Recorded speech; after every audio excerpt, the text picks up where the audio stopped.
யாத்திரை ஆகமத்தின் புஸ்தகம் 25ஆம் அதிகாரம். யாத்திரை ஆகமத்தின் புஸ்தகம் 25ஆம் அதிகாரம் 31ஆம் வசனத்தில் இருந்து நான் வாசிக்கிறேன். பசும் பொன்னினால் ஒரு குத்து விளக்கை உண்டாக்குவாயாக. பசும் பொன்னினால் ஒரு குத்து விளக்கையும் உண்டாக்குவாயாக. அது பொன்னினால் அடிப்பு வேலையாய் செய்யப்பட வேண்டும்.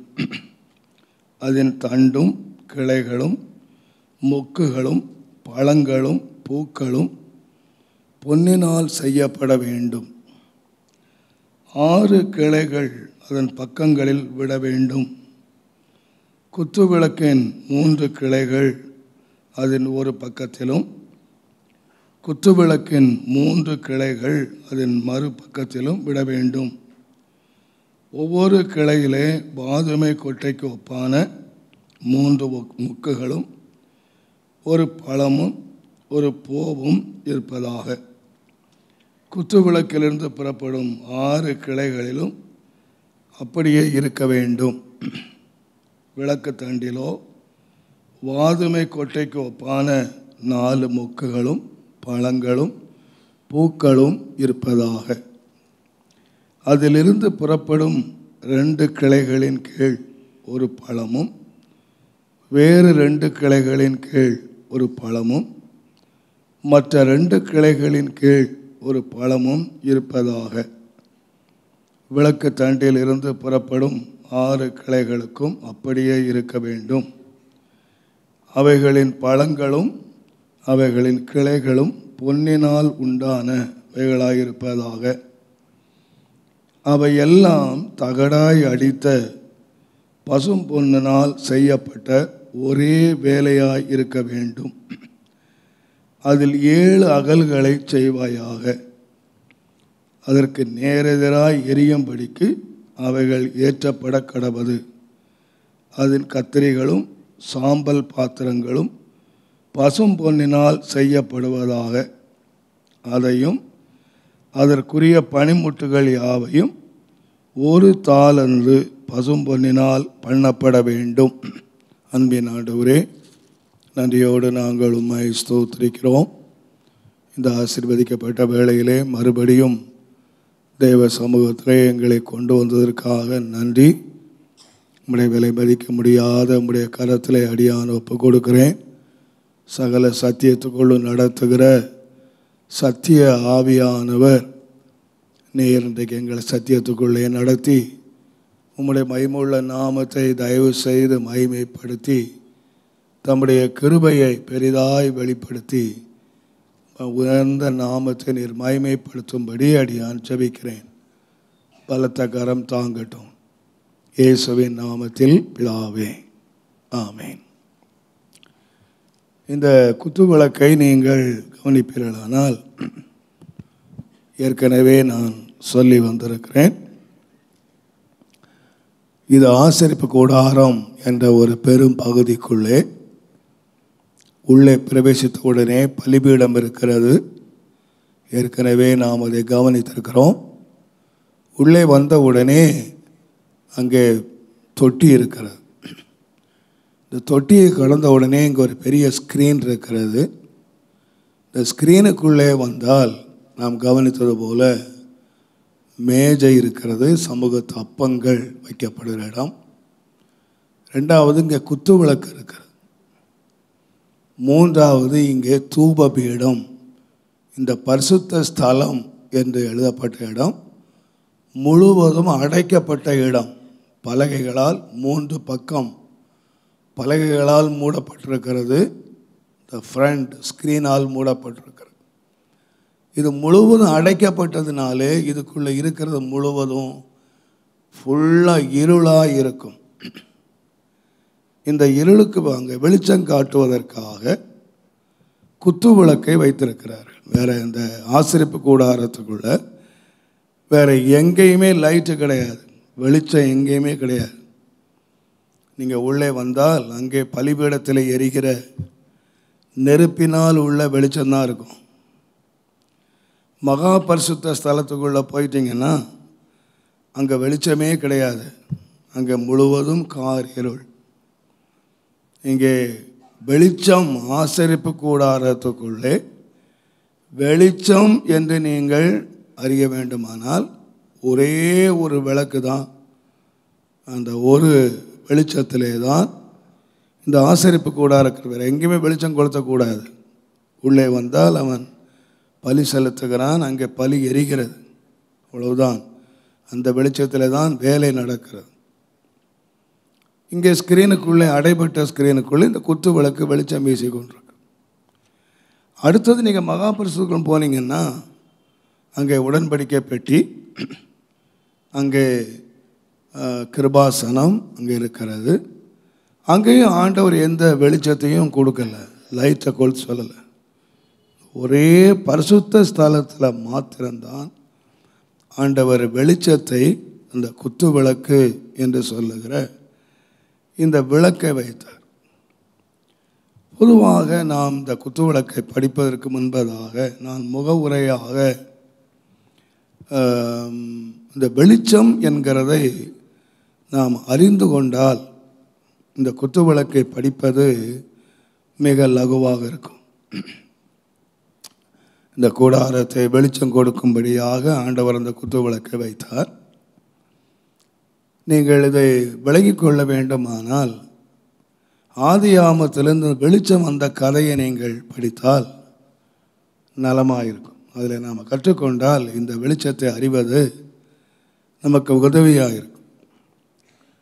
நீங்கள் ஆதியாகமம் 1ஆம் அதிகாரம், இந்த வானம், இந்த பூமி எப்படி உண்டாக்கப்பட்டது என்பதை குறித்து மிக விபரமாக எழுதியிருக்கிறது. உலகத்தில் எத்தனையோ மத புஸ்தகங்கள் இருக்கிறது, எல்லாமே இருக்கிறது. எவராகிலும் இந்த உலகத்தில் எந்த மத புஸ்தகமாகிலும் எந்த அறிவு புஸ்தகமாகிலும் உலகம் எப்படி உண்டானது, மனிதன் எப்படி உண்டானான் என்பதை இந்த யாருமே எழுதவில்லை. Only Bible.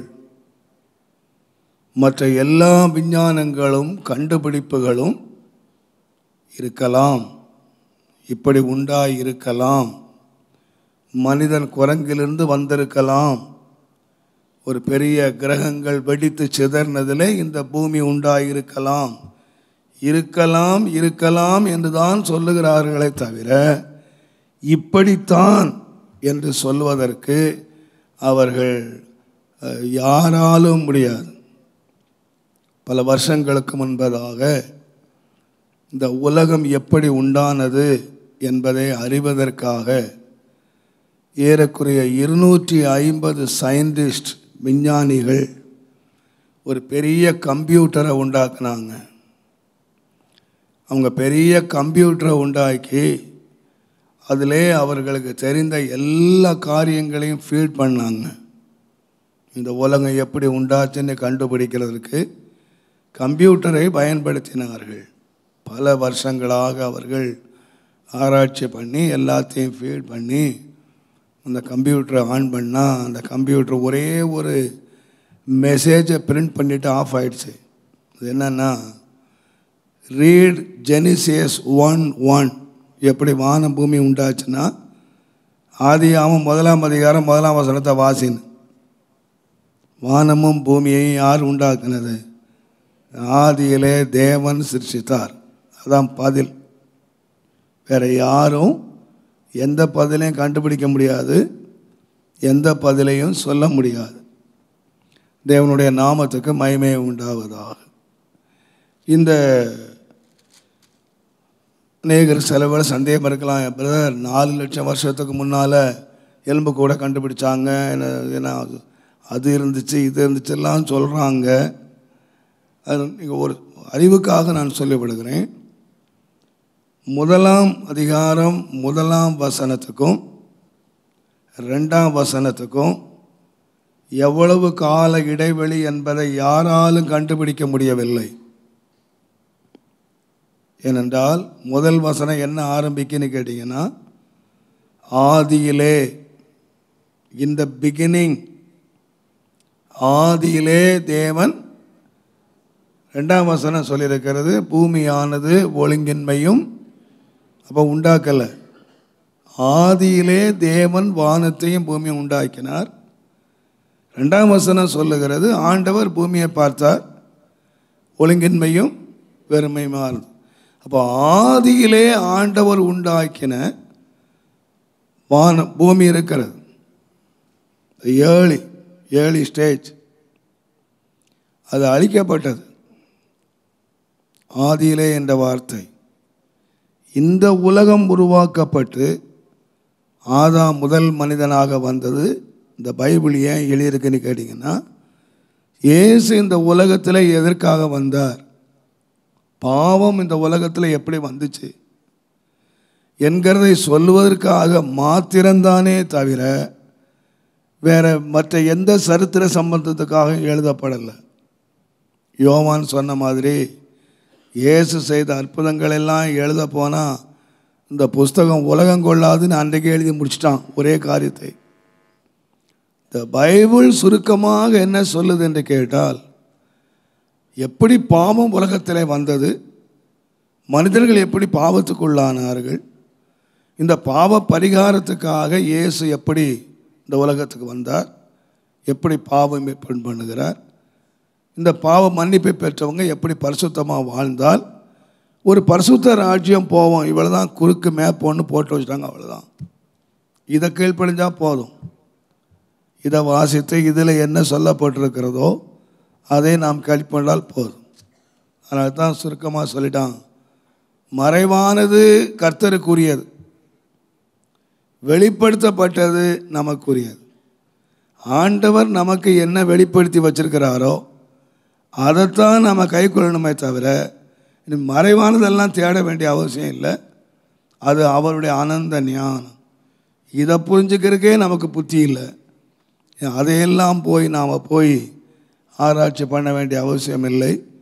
நம்முடைய பரிசுத்த வாழ்க்கைக்காக பரலோக ராஜ்யம் போய் நாம் சேர்வதற்குள்ள வழியை நாம் கற்றுக்கொண்டு அவைகளில் முன்னேறுவதற்காய் கொடுக்கப்பட்ட பரிசுத்த வாழ்க்கைக்குரிய புஸ்தகத்தை நாம் கற்று அதை ஆராய்ந்து நித்திய ஜீவனை அடைவதற்கு ஆண்டவர் உதவி செய்வாராக. இந்த 2வது வசனத்தில் வாசிக்கிறோம், பூமியானது ஒழுங்கின்மையும் வெறுமையுமாய் இருந்தது. இந்த எல்லாம் பார்க்குறாரு ஆண்டவர். இந்த பூமியை பார்த்தா ரொம்ப ஒழுங்கீனமாக இருக்கு, ரொம்ப வெறுமையாக இருக்கு. ஆனால் தேவ ஆவியான அசைவாடி கொண்டிருக்கிறார். எங்கே இருள் இருக்கு. இப்போ வேதம் சொல்லுகிறது தேவன் வெளிச்சம் உண்டாக கடவது அப்படின்னு சொன்னார். இப்போ முதல் நாளில் இந்த உலகத்திலே ஆண்டவர் உண்டாக்கின என்னது? ஃபர்ஸ்ட் ஆண்டவருடைய படைப்பு வெளிச்சம். சூரியன் இல்லை. சூரியன் எத்தனை நாள் உண்டாக்குனாரு?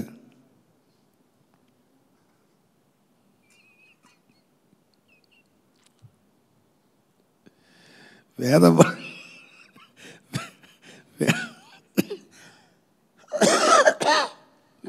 வகுப்பு தானே. தேருங்க, கொஞ்சம் பைபிள் கொஞ்சம் படிங்க. சூரியன் எத்தனை நாள் உண்டாக்குனாரு? சரி, இப்படி கேட்கலாம். ஃபர்ஸ்ட் டே வெளிச்சம், 2வது நாள் ஆகாய விரிவு, 3வது நாள் பூமியும் சமுத்திரமும் கனி விருட்சங்களும், 4வது நாள் சூரியன் சந்திரன் நட்சத்திரம். அப்போ சூரியன் இருக்கிறதுக்கு முன்னால் வெளிச்சம் இருக்கா இல்லையா?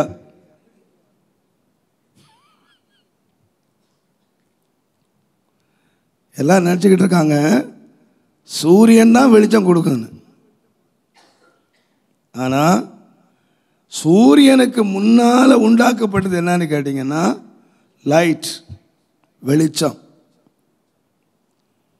இந்த முதல்ல ஆண்டவர் வெளிச்சத்தை உண்டாக்கிட்டு தான் அடுத்தது என்ன செய்தார்னு கேட்டிங்கன்னா கிரியை செய்தார். முதலாவது வேதம் சொல்லுது, தேவ ஆவி அசைவாடி கொண்டிருந்தார். எங்கே பார்த்தாலும் என்ன இருக்கு? இருள். இப்போ இந்த எல்லாத்தையும் ஒழுங்கு பண்ணணும்னா இந்த ஒழுங்கீனமான பூமியை நல்லது, கனி விருட்சம், மனுஷன், தண்ணி, விட்டாந்தர பறவைகள், இது எல்லாமே உண்டாக்கணும்னா இதை பார்க்கணுன்னா என்ன வேணும்? வெளிச்சம் வேணும். பாருங்க, இப்போ இந்த லைட்டை ஆஃப் பண்ணிட்டோம் வச்சுக்கோங்க, இங்கே என்ன வந்துடும்? இருள் வந்துடும். இந்த இடத்த இவ்வளவு அழகாக காட்டுகிறது என்ன தெரியுமா? இது அழகாக டெக்கரேட் பண்ணியிருக்காங்க. இந்த இடத்துல ரொம்ப அழகாக டெக்கரேட் பண்ணி இதை இந்த ஆலயத்தோட அழகுபடுத்தியிருக்காங்க. இந்த அழகெல்லாம் நீங்கள் பார்க்கணுமானா ஒன்றே ஒன்று தான் வேணும். இவ்வளவு பணத்தை நீங்கள் செலவழித்து இந்த இடத்த இவ்வளவு அழகுபடுத்தி எல்லாம் நேர்த்தியாக பண்ணி லைட்டை மட்டும் அணைச்சிட்டிங்க அப்படின்னா இந்த உள்ள அழகை ஒன்றையுமே நீங்கள் பார்க்க முடியாது. அப்போ இங்குள்ள அழகை நீங்கள் பார்க்கணுன்னா ஃபர்ஸ்ட் என்ன வேணும்? வெளிச்சம் வேணும், பிரகாசம் வேணும். அதனால தான் வியாபார ஸ்தலத்துக்கு போனீங்கன்னா அப்படியே கண்ணை பறிக்கிற மாதிரி வெளிச்சம் போட்டிருப்பான். நீங்கள் அங்கே வாங்கிட்டு வந்து புடவை வாங்கிட்டு வீட்டில் போட்டிங்கன்னா வேறு கலரில் இருக்கும். அப்படியே நீங்கள் பார்த்தீங்கன்னா சும்மா அப்படியே சும்மா சக்கச்சக்கான்னு அந்த வெளிச்சத்தில் பார்த்து புடவை வாங்கிட்டு வீட்டுக்கு வந்துடுங்க ஏமாந்து போய். அதை மாதிரி பார்த்தீங்கன்னா எனக்கு ஹைதராபாத்தில் நோட்டீஸ் அனுப்பியிருந்தாங்க, மீட்டிங் நோட்டீஸ். எனக்கே சந்தேகம் வச்சு, நான் தானே இது யார்? நம்ம ஃபோட்டோ தானா இது? வேறு யார் ஃபோட்டோ இருக்கு? இப்போ பையன்களை கூப்பிட்டு கேட்டாடே, இது யாரா ஃபோட்டோ? இது உங்கள் ஃபோட்டோ?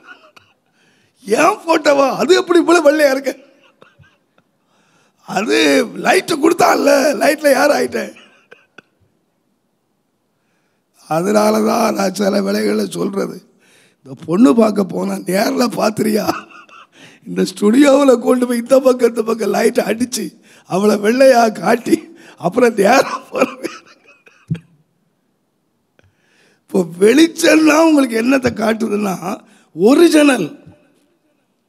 இந்த இருள் நீங்கி இந்த அழகான ஒரு பூமியை தெய்வம் பார்க்கணுன்னா அசைவாடி அந்த இருட்டுக்குள்ள எல்லாம் ஒழுங்கீனமாக இருக்குது, எல்லாம் வெறுமையாக இருக்குது. அப்போ இதை மற்றவங்களும் தேவனும் பார்க்குறதுக்கு த ஃபர்ஸ்ட் ஆண்டவர் இந்த உலகத்தில் உண்டாக்குனது வெளிச்சம். வெளிச்சம்தான் உண்டாக்குனார். நீங்கள் நினச்சக்கூடாது சூரியன் தான் வெளிச்சம் கொடுக்கணும். சூரியன் 4ஆம் நாள் தான் உண்டாச்சு. இந்த சூரியன் உண்டாகிறதுக்கு முன்னாலே இந்த உலகத்துக்கு வெளிச்சமான தேவன் இங்கே இருக்கிறார். தேவனுடைய நாமத்துக்கு மகிமை உண்டாவதாக. இந்த வெளிச்சத்தை நீங்கள் நம்முடைய ஆவிக்குரிய உலக பிரகாரமாக நீங்கள் பார்த்தீங்கன்னா, ஒன்று இந்த உலகத்துக்கு வெளிச்சம் உண்டா கடவுது என்று சொன்னார். 4வது நாளிலே இந்த சூரியனை உண்டாக்கும் போது, சூரியனையும் சந்திரனையும் உண்டாக்கும் போது, தயவு செய்து நீங்கள் ஆதி ஆகமத்தின் புஸ்தகம்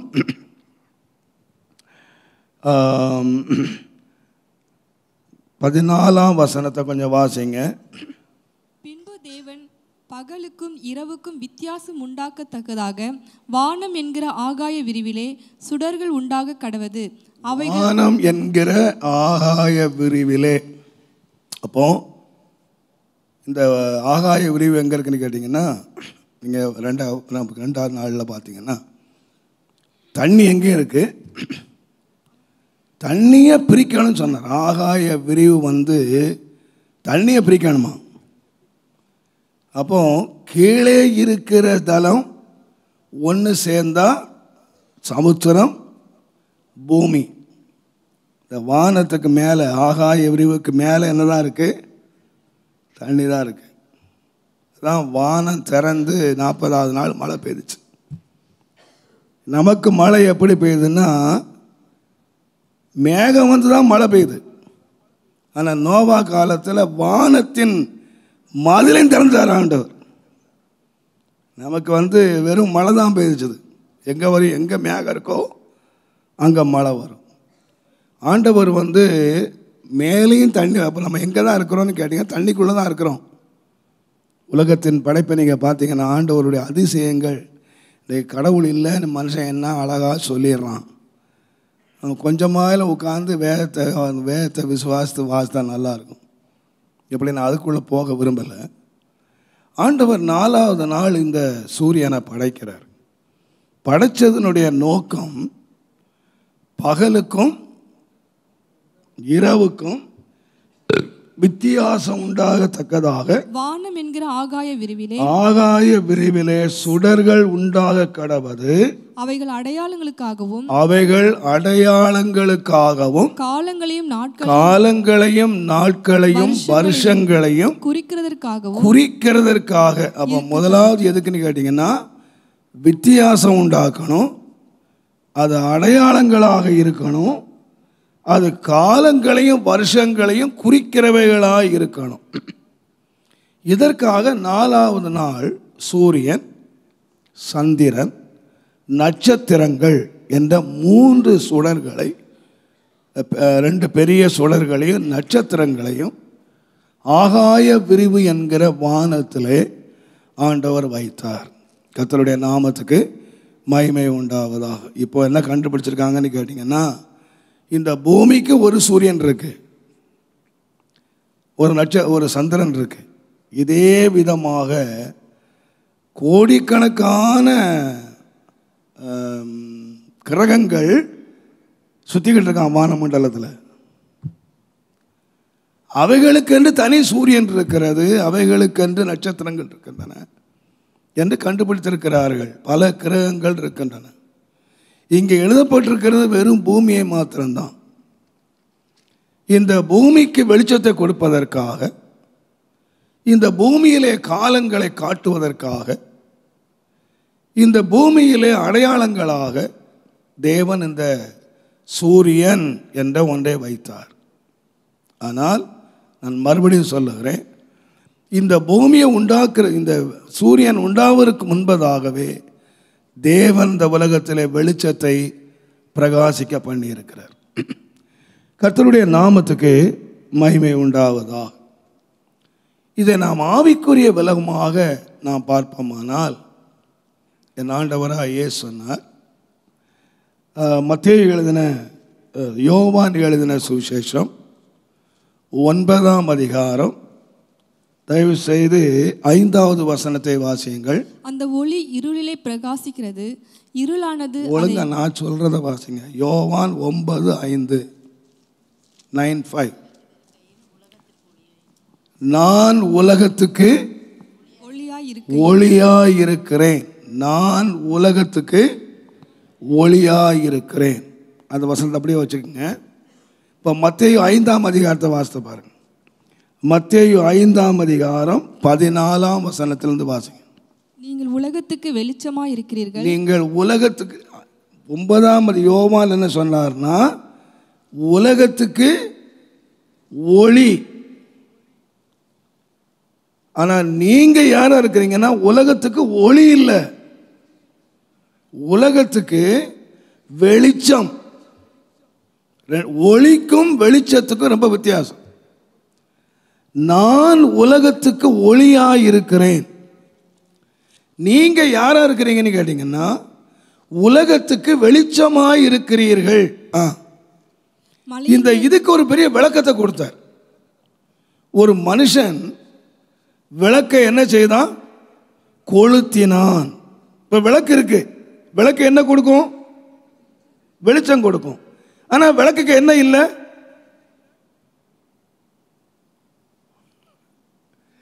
விளக்கு வெளிச்சம் கொடுக்கும், ஆனால் விளக்குக்கு என்ன இல்லை? வெளிச்சம் இல்லை. எப்போ வெளிச்சம் கொடுக்கும்னா அதை ஒருத்தன் கொளுத்தணும்.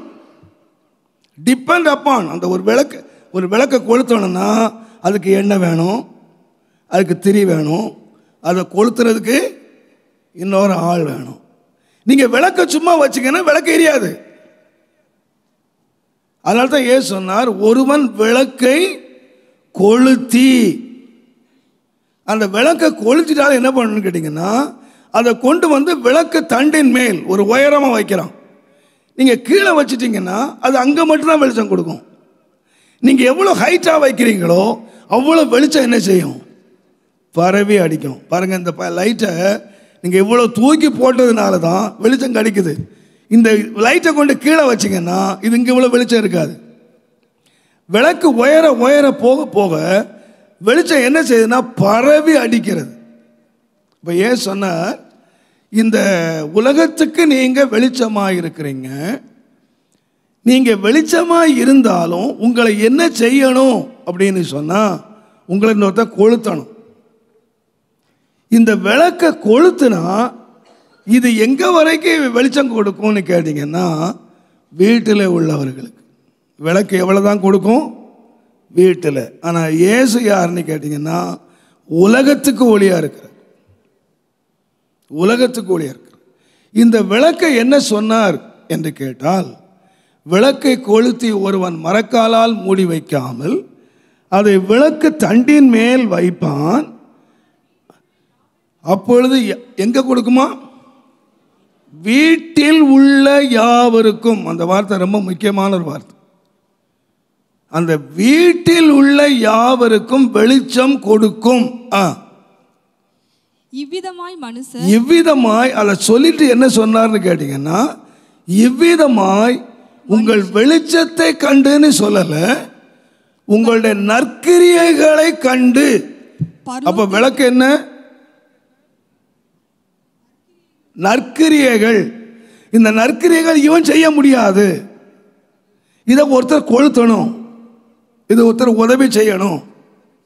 உங்கள் நற்கிரியைகளை கண்டு பரலோகத்தில் இருக்கிற உங்கள் பிதாவை மகிமைப்படுத்துகிறதற்கு உங்கள் வெளிச்சம் அவர்களுக்கு முன்பதாக பிரகாசிக்க கடவது.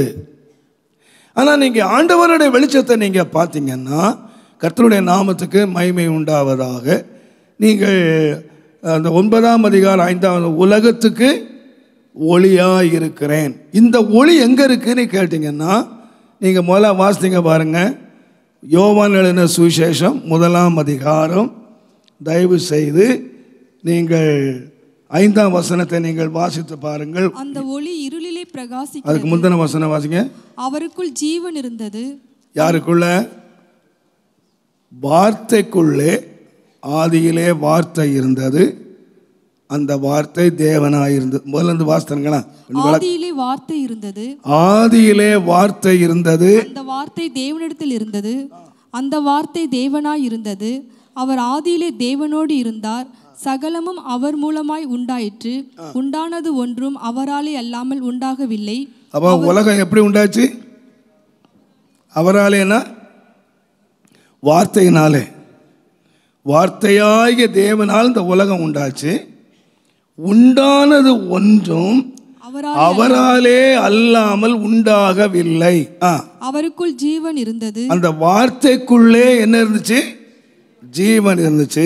அந்த ஜீவன் மனுஷருக்கு ஒளியா. அந்த ஜீவன் தான் என்னவா இருந்துச்சு? ஒளியாய் இருந்தது. அந்த ஜீவன் ஒளியாய் இருந்தது. அப்ப நாம உலகத்துக்கு ஒளியா இருக்கிறோம்னா, நம்ம ஜீவன் ஒளி இல்லை, நம்ம ஜீவன் இருண்டது. நம்ம கிரியைகள் இருண்டவைகள், அந்தகார கிரியைகளாக நம்முடைய கிரியைகள். ஆனால் இந்த அந்தகார கிரியைக்குள்ளே வேதம் சொல்லுகிறது, நீங்கள் பின்னால் வாசித்தீங்கன்னா, எந்த மனுஷனையும் உலகத்திலே வந்து பிரகாசிக்க பண்ணுகிற ஒளியே அந்த மெய்யான ஒளி. அப்போ அந்த வார்த்தை எல்லாத்தையும் உண்டாக்கின வார்த்தை, ஆதியிலே இருந்த வார்த்தை. அந்த வெளிச்சம் எங்கே இருக்குன்னு கேட்டிங்கன்னா, அவருக்குள்ளே இருக்கு. அவருக்குள்ளன்னா அந்த வார்த்தைக்குள்ளே இருக்கு. அந்த வார்த்தைன்னு சொன்னீங்கன்னா வசனத்துக்குள்ளே இருக்கு. இந்த வசனத்துக்குள்ளே இருக்கிற ஒளி எப்படிப்பட்ட மனுஷனையும் பிரகாசிக்க பண்ணும் அப்படின்னு சொன்னால், இன்னொரு விதமாக சொன்னால், எவ்வளவு மோசமான மனுஷனையும் நல்ல கிரியை செய்கிறவனா மாற்றிடும். நம்முடைய கிரியைகள் எல்லாம் இருண்டவைகள். அப்போது உங்கள் நற்கிரியைகளை கண்டு விளக்கை கொளுத்தி ஒருத்தன் தண்டின் மேலே வைக்கிறான், வெளிச்சத்தை வீட்டில் உள்ளவங்க பார்ப்பாங்க என்று சொல்லிட்டு என்ன சொன்னார்னா, உங்கள் நற்கிரியைகளை கண்டு. அப்போ வெளிச்சத்தை காண்கிறேன்னு கேட்டிங்கன்னா நற்கிரியைகளை கண்டு. இங்கே யோவானில் நீங்கள் வாசித்தீங்க, எந்த மனுஷனையும் என்ன பண்ண முடியும்? வெளிச்சமாக்க முடியும். எப்படிப்பட்ட மோசமான, எப்படிப்பட்ட ஒரு கேவலமான, எப்படிப்பட்ட துன்மார்க்கனையும் யாரா மாற்றிட முடியும்னு கேட்டிங்கன்னா நல்லவனாக மாற்றிட முடியும், நற்கிரியை செய்கிறவனாக மாற்றிட முடியும். அதனால தான் பாருங்கள், இயேசு இந்த உலகத்தில் வந்தபோது அவர் செய்த எல்லா அற்புதங்களை காட்டிலும், குஷ்டரோகிகளை சோமாக்கிறதை காட்டிலும், மரித்தோரை எழுப்பினதை காட்டிலும், அவர் செய்த எல்லா அற்புதங்களை காட்டிலும் பெரிய அற்புதம் என்னன்னு கேட்டிங்கன்னா பாவிகளை பரிசுத்தம் பண்ணினார். இயேசு அந்த சீமோன் வீட்டில் இருக்கும் பொழுது ஒரு பாவியான ஸ்திரீ அங்கே வந்தார். நம்ம வேத புஸ்தகத்தில் ரொம்ப எழுதினவங்க ரொம்ப டீசெண்டாக எழுதி வச்சுட்டாங்க, பாவியான ஸ்திரீ. ஆனால் நீங்கள் மற்ற மொழிபெயர்ப்புகளில் பார்த்தீங்கன்னா ஊரறிந்த வேசி. அன்றைக்கு வந்தவ யாருன்னு கேட்டிங்கன்னா சும்மா நம்ம இதில் ஒரு பாவியான ஸ்திரீ அப்படின்னு எழுதி வச்சுட்டாங்க. ஆனால் அவளுடைய அட்ரஸ் என்னன்னு கேட்டிங்கன்னா எல்லாருக்கும் அறிமுகமான ஒரு வேசி. அதனால தான் உள்ளே வந்த உடனே அவன் கேட்டான், இவளை தெரியலையா அவருக்கு? இவ யாருன்னு தெரியாது, எல்லாருக்கும் தெரியுமே, தன்னை தொடுறது யாருன்னு தெரியாதா இவருக்கு அப்படின்னு அந்த அவன் யாருன்னு கேட்டிங்கன்னா முன்னால் குஷ்டரோகியாக இருந்தவன். அவனே இவளை பார்த்து அருவருக்கத்தக்க அளவில் எல்லாருக்கும் அறிமுகமான ஒரு வேசி. அவன் தொட்டா. இவர் பரிசுத்தவான்னு நினச்சி நான் கூப்பிட்டேன், இவர் ஆண்டவர்னு கூப்பிட்டேன், இவரை ஒரு வேசி தொடுறதுக்கு அனுமதிச்சிட்டாரு. ஆனால் உண்மை என்னன்னு கேட்டிங்கன்னா அந்த வேசி தொட்ட போது ஆண்டவர் தீட்டுப்பட்டு போயிடலை. அவள் பாவக்கரை நீங்கி அவள் பரிசுத்தமானவளாக வெளியே போனான், சமாதானத்தோடு வெளியே போனான். அழுதுட்டு உள்ளே வந்தா. அழுதுட்டு உள்ளே வந்தவா கடைசியாக போகும்போது எப்படி போனான்னா ஒரு சுவிசேஷகையாக வெளியே போனான். விபச்சாரத்தில் கையும் மெய்யுமாய் பிடிபட்டு கல்லெறிந்து சாவதற்கு அவள் தகுதியான ஒருத்தி இயேசுக்கு முன்பாக வந்தா. அவளை இயேசு என்ன பண்ணார்னா, நான் உன்னை ஆக்கினைக்குள்ளாத்தி இருக்கிறதில்ல, இனி பாவம் செய்யாத போன்னு சொன்ன.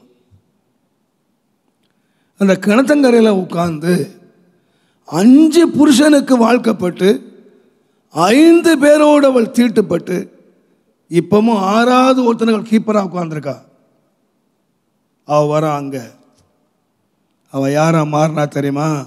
ஊரையே ரட்சிப்புக்குள்ள கொண்டு வந்த சுவிசேஷகையா மாறினா. எந்த மனுஷனையும் பெரிய திருட்டில் மாட்டி சிலுவை மரணத்துக்கு பாத்திரமான அவனே சொல்றான், டேய் இந்த சிலுவை மரணத்துக்கு நாம பாத்திரவான்கள், நம்ம ஒன்றும் சொல்ல முடியாது, இந்த சிலுவையில் மரணத்துக்கு சாவுறதுக்கு நாம தகுதி உள்ள ஆளுங்க, இந்த மரணத்துக்கு நாம பாத்திரவான்கள் என்று அடுத்த திருநபா சொல்றான். அவன் அநியாயமா வரல, அவன் அந்த மரண தண்டனைக்கு பாத்திரவான். கொலைகளும் கொள்ளைகளும் செய்து ஒரு திருடனாய் வந்தான். ஆனால் அவனையும் ஒரே நிமிஷத்தில் தம்முடைய ராஜ்யத்துக்கு மாற்றுவதற்கு வல்லவராக இருந்தார். அந்த ஒளி அவனுக்குள்ள வந்தது. Just 2 minutes. எவ்வளவு பெரிய துன்மார்க்கன்! சபையை துன்பப்படுத்தி, சபையை வேதனைப்படுத்தி, கொலை செய்து, சபையை பாழாக்கி கொண்டிருந்த ஒரு மனுஷன், ஒரே ஒளி தான் அவன் மேலே பிரகாச்சது. அவ்வளோதான், சபையை கட்டுறவனாக மாறிட்டான். சுத்தமாக அடுத்தது மாற்றிட்டான். இதுதான் அங்கே சொல்லப்படுகிறது. எந்த மனுஷனையும் இந்த உலகத்தில் பாருங்க, கடவுளை போய் ஒரு பொண்ணு தூட்டுட்டான்னு சொல்லி அதுக்கு பெரிய பேப்பர் விளம்பரம் கொடுத்து அதை கழுவி சுத்திகரிக்கிறதுக்கு அதுக்கு என்னெல்லாமோ பண்ணாங்க. அப்போ ஒரு சாதாரண பொம்பளை தொட்டாலே சாமி தீட்டுப்பட்டு போயிடுவார். ஆனால் நான் ஆராதிக்கிற தேவன் வேசியே தொட்டால் தீவிட மாட்டார். அவர் தீட்டை நீக்கிடுவார். அவர் தீட்டை நீக்கிடுவார். ஒரு முறை நான் ஒருத்தரை கேட்டேன். அவர் சொன்னார், ஐயா வருஷம் மலைக்கு போயிடுவேன், இந்த வருஷம் போகல. ஏன் போகலன்னு கேட்டேன். எங்கள் அப்பா போன மாதம் செத்து போயிட்டார், ஒரு வருஷம் தீட்டு போக முடியாது. ஏய்யா ஒரு வருஷம் நீ தீட்டு போயிட்டு நீ மலைக்கே போக முடியாதுன்னா அதுக்கு முன்னால் நீ போயிட்டா நீ கடவுள்கிட்ட போவியான்னு கேட்டேன். மலைக்கே போக முடியாது, நீ எப்படியா அங்கே போவ லோகத்துக்கு? அவன் யோசித்தான். நான் நினைக்கிறேன் பாருங்க, செத்து போயிட்டா தீட்டு, தொட்டுட்டா தீட்டு, பட்டுட்டா தீட்டு. ஆனால் நான் சொல்ல, அதனால தான் வேதம் சொல்லுது, அந்த ஜீவனுக்குள்ளே ஒளி இருந்தது. அந்த ஒளி எப்படிப்பட்ட மனுஷனையும், அதுதான் சுவிசேஷத்தின் ஒளி.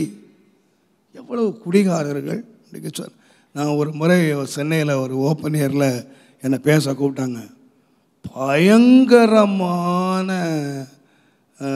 குடிகார ஏரியா. அதுக்கு லைசன்ஸ் கொடுத்ததுக்கே ஏகப்பட்ட போலீஸ், எனக்கு என்னமோ அவ்வளோ போலீஸ் பாதுகாப்பு கொடுத்தாங்க. நீ எங்கேயாவது அடி விழுந்துற போகுது. நான் சொன்னேன், அப்போ அந்த அங்கே எல்லாம் இன்ஸ்பெக்டர்லாம் பார்த்து சொன்னேன் மீட்டிங்கில், ஒரு பாயிண்ட் தான் வந்துச்சு. நீங்கள் உண்மையாக இந்த நாட்டை விட்டு குடியை விளக்கணும், பாவத்தை விளக்கணும் அப்படின்னா உங்கள் காவல்துறையால் முடியவே முடியாது. அந்த டிபார்ட்மெண்ட்டை எங்கிட்ட கொடுங்க, சபைக்கிட்ட கொடுங்க. ஒரு குடிகாரம் இல்லாமல் நாங்கள் ஆய்க்கிற முடியும். குடியை ஒழிக்கணும் அப்படின்னா யார் தான் ஒழிக்க முடியும்? ஒன்லி சர்ச், வசனம் தான் ஒழிக்க முடியும். குற்றங்கள் இல்லாத ஒரு நாடாக இருக்கணும்னா வேதம்தான், சட்டம் இல்லை. பாருங்க, இன்றைக்கி நீங்கள் அரபு நாடுகளுக்கு போனீங்கன்னா திருடுனா கையை வெட்டிடுவான். பாவம் செய்தீங்கன்னா 4 சந்தியில் விட்டு தலையை துண்டிச்சிருவான். என்ன, அவன் சட்டம் அப்படி இருக்கு, பயங்கர சட்டம். பாவம் ஒழிஞ்சுதா? நம்ம சொல்கிறாங்க நம்ம நாட்டில் ஸ்ட்ரிக்டாக இல்லைங்க, அதனால தாங்க பாவம் பெருகி போச்சு. அங்கே ரோட்டில் வச்சு வெட்டுறானே, அங்கங்கே பாவம் போச்சா இல்லையா? போவாது. சட்டத்தினாலேயோ அதிகாரத்தினாலேயோ ஒரு மனுஷனை திருத்தவே முடியாது. திருத்துறது என்ன தெரியுமா? வசனம். வசனத்தினுடைய வெளிச்சம்தான் ஒரு மனுஷனுக்குள்ளே வரும்போது அந்த வசனத்துக்குள்ளே என்ன இருக்குன்னு கேட்டிங்கன்னா தேவனுடைய வெளிச்சம், ஒளி. வெளிச்சம் இல்லை, வெளி. அதனால்தான் வேதம் சொல்லுகிற தேவன் ஒளியாக இருக்கிறார், அவரிடத்தில் கொஞ்சமேனும் இருள் இல்லை. அந்த இருள், எந்த இருளும், இந்த நீங்கள் அந்த ஒன்று அதில் ரொம்ப நல்ல வார்த்தை அது. ஐ திங்க் யோவான் 1ஆம் அதிகாரத்தை நீங்கள் வாசித்தீங்கன்னா இருள் அதை பற்றாது என்று இருக்கும். வாசிங்க, அது எந்த வசனம்? யோவான் 1ஆம் அதிகாரம். அந்த ஒளி இருளிலே பிரகாசிக்கிறது, இருளானது அதை என்ன செய்யல?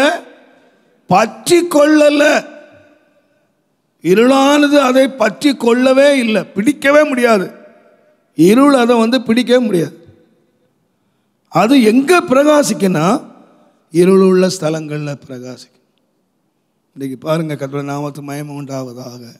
இந்த சுவிசேஷத்தின் ஒளி மட்டும் நம்ம வாழ்க்கையில், வசனம் மட்டும் நம்மளோட வாழ்க்கையில் இல்லைன்னா, நீங்கள் எத்தனை பேர் இங்கே உட்காந்துருப்பீங்க யோசித்து பாருங்கள். நான் இங்கே போதங்க இருந்திருக்க மாட்டேன், நீங்கள் இங்கே உட்காந்துருக்க மாட்டீங்க. நீங்கள் யாராக இருப்பீங்கன்னு யோசி. உங்கள் நீங்கள் வேற எங்கேயுமே நீங்கள் யோசிக்க மாட்டாங்க, உங்கள் வாழ்க்கையை யோசிங்க. உங்கள் வாழ்க்கையில் மாத்திரம் இந்த வசனம் மாத்திரம் உங்கள் வாழ்க்கையில் இல்லாமல் இருந்திருந்தா உங்கள் கதி என்னங்கிறது நீங்கள் யோசித்து பாருங்க. நீங்கள் வேற எதுவும் நீங்கள் யோசிக்காதீங்க. வேறு அங்கே இதெல்லாம் நம்ம உபமானலாம் எடுக்க வேண்டாம். நம்முடைய தனிப்பட்ட வாழ்க்கையில் இந்த வசனம் மாத்திரம் நம்முடைய வாழ்க்கையில் இல்லாமல் இருந்திருந்தால் நம்முடைய வாழ்க்கை எவ்வளவு இருண்டு போயிருக்கோம். நம்முடைய வாழ்க்கையில் எங்கே திசை இருக்குது, நம்முடைய வாழ்க்கையில் எங்கே சமாதானம் இருக்குது, எங்கே வழி இருக்குது? ஒன்றுமே இல்லை. கார் இருள் தான் இந்த பூமியை சூழ்ந்திருக்கும். ஆகையினால ஆண்டவர் ஒரு மனுஷனுடைய ஒழுங்கீனமான வாழ்க்கையை, வெறுமையான வாழ்க்கையை, அவன் வாழ்க்கையை சீர்படுத்துவதற்கு எல்லாமே நல்லதாக்கி அவனை 6வது நாளிலே, கடைசி நாளிலே அவன் எதை உண்டாக்குனார்னா தம்முடைய சாயலாக மனுஷனை உண்டாக்குனார். த ஃபைனல், அதை முடித்த உடனே ஒரு வேலை முடிஞ்சு போயிடுச்சு, ஒரு இளைப்பாறினார். அப்போ இந்த சரியான வேலை எதுக்காக இந்த வெளிச்சத்தை உண்டாக்குனாரு, எதுக்காக சூரியனை உண்டாக்குனாரு, எதுக்காக இதெல்லாம் உண்டாக்குனாரு கேட்டிங்கன்னா, அத்தனையும் யாருக்காக உண்டாக்குனார்னா உங்களுக்காக, எனக்காக தான். இதனுடைய முடிவு எதுக்காகன்னு கேட்டிங்கன்னா, தேவ சாயலாக ஒரு மனுஷனை உண்டாக்குறதுக்கு. அதே விதமாக தான் யோசித்தீங்கன்னா, நம்முடைய வாழ்க்கையில் ஒழுங்கீனமான வாழ்க்கை, வெறுமையான வாழ்க்கை, நம்முடைய வாழ்க்கையை முன்னால் நமக்கு தானே தெரியும். ஏதாவது ஒழுங்கு இருந்துச்சா, ஏதாவது நிறைவு இருந்துச்சா, ஏதாவது ஒரு அமைதி இருந்துச்சா? இல்லை. இந்த வாழ்க்கைக்குள்ள முதலாவது வந்தது கிறிஸ்துவின் ஜீவனாகிய வசனமாகிய ஒளி. அது வந்தபோது தான் நம்முடைய வாழ்க்கை ஒரு இருள் என்ன. அப்போ தான் என்ன நினச்சுன்னா, பாவத்தை வேற பிரித்தாரு, பரிசுத்தத்தை வேற பிரித்தாரு. வெளிச்சம் வேற, பரிசுத்தம் வேற. இருள் வேற, வெளிச்சம் வேற. பரிசுத்தமான் வேற, பாவி வேற. துன்மார்க்கன் வேற, நீதிமான் வேற. இது எதை வச்சு பிரிச்சார்னு சொன்னா, வசனத்தை வச்சு. வேத வசனம் இது எந்த மனுஷனையும் பிரகாசிக்கிற மெய்யான ஒளி. பாருங்க, ஒரு காலத்தில் ஆப்பிரிக்கா கண்டம் என்று சொன்னா அதுக்கு என்ன பேர் சொன்னாங்க தெரியுமா? இருண்ட கண்டம். இதுக்கு என்ன கண்டம் தெரியுமா? அது அந்த இருண்ட கண்டத்துக்குள்ள யாருமே போகலைங்க. ஒருத்தன் வெட்டிக்கிட்டு செத்தான். அவங்களுக்கு ரொம்ப சந்தோஷம் என்ன தெரியுமா? ஒருத்தன் எவ்வளோ கழுத்தில் மண்டை ஓடு போட்டுக்கான, அவன் தான் ராஜா, கிங். அவன் என்ன அணிஞ்சான் தெரியுமா? 4 பேரை கொன்னா அவன் பெரிய ஆள். அதை கொன்று என்ன பண்ணுவானா, அதை தின்னுட்டு மண்டை ஓட்டை கழுத்தில் மாட்டிக்குவானா. அப்போ என்ன அர்த்தம்னா, எத்தனை பேரை தின்னான். இப்போ எவ்வளவு அதிகமான பேரை தின்னானோ அவ்வளோதான் அதிகமான பேர். அந்த இருண்ட கண்டங்க. அதுக்குள்ளே யார் போனான்னு கேட்டால் எவனுமே போகலைங்க.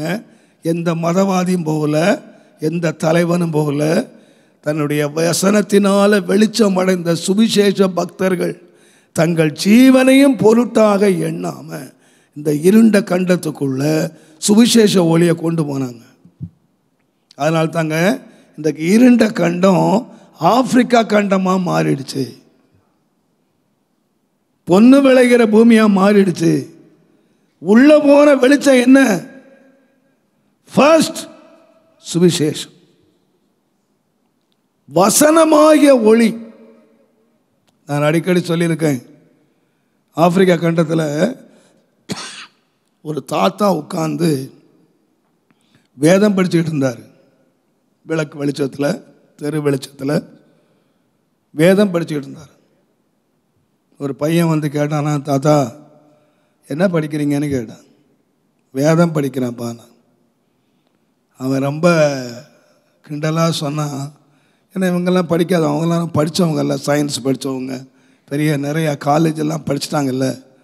அவன் கேட்டானா, தாத்தா இன்னுமா தாத்தா இந்த கட்டுக்கதைகளெல்லாம் நம்பிக்கிட்டு இருக்கிறீங்க? என்னென்னவோ படிக்க வேண்டிய காலம் வந்தாச்சு, அறிவு பெருக்கிறதுக்கு, ஞானம் பெருக்கிறதுக்கு. என்னென்ன புஸ்தகங்களெல்லாம் உலகத்தில் இருக்குது. இதை விட்டுட்டு இந்த பழைய கட்டுக்கதைகளை போய் வாசிக்கிட்டு இருக்கு தாத்தா. அப்படி தாத்தாவை நான் பார்த்தாரான். பார்த்துட்டு, அப்படியாப்பா கட்டுக்கதைனையா சொல்கிறப்பா, கொஞ்சம் என் கூட வாயான்னு கூப்பிட்டாரான். அவனை கூப்பிட்டு போனாரான். கொஞ்சம் தூரம் போய் ஒரு இருட்டு வழியாக போயிட்டு, அங்கே நம்மளை மாதிரி தட்டினா பட்டன் எரிஞ்சால் லைட்டு, ஸ்ட்ரீட் லைட்டு, அந்த லைட்லாம் இல்லாத காலம். அவர் அப்படியே எங்கேயாவது லைட் இருக்கும், அதில் உட்காந்து தான் வாசிக்கணும். இவர் அந்த இருட்டு வழியாக கூப்பிட்டு போய் அவர் வீட்டுக்கு போயிட்டு, அந்த வீட்டுக்கு பின்னால் பெரிய கிணறு இருந்துச்சான். அந்த கிணத்துக்குள்ளே விளக்க கொளுத்தி பாருப்பானாராம்.